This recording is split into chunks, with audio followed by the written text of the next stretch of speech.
والله اكيد لازم مسلسلات طبعا. مين اكتر ممثل بتتفرج عليه في رمضان؟ الحاجات اللي هي بتاعت رمضان آه. يعني فاهم.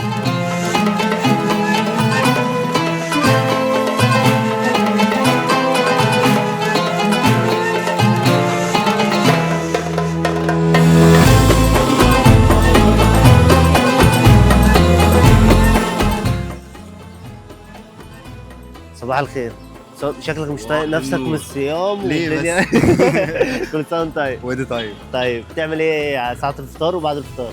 والله بص ما بنعرفش نعمل حاجه طبعا قبل الفطار علشان صيام بقى وفرهده فرهدة باين وكده عليك. وتعب وحاجات كده كتير. ماشي. بعد الفطار بقى يومك بيبتدي. مم. يعني بتفطر بعدين بتصلي تلعب بقى لو هتنزل مع اصحابك على القهوه في مسلسل بتاع. الاول.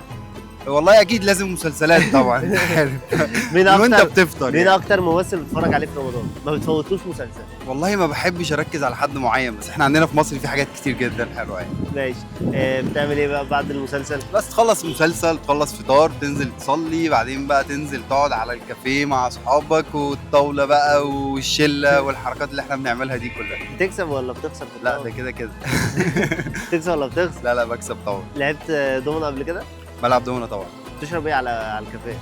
آه، بعد الفطار، اصل رمضان ليه مشاريبه الخاصه. والله بص طبعا يعني رمضان بيكون مختلف عن العام كله. ان انت بقى بتركز على على الحاجات اللي هي بقى ايه الحاجات اللي هي بتاعت رمضان يعني فاهم. بس ايوه فاهم. خلاص بالظبط. مشروب رمضان النهارده علينا بعد الفطار. ماشي.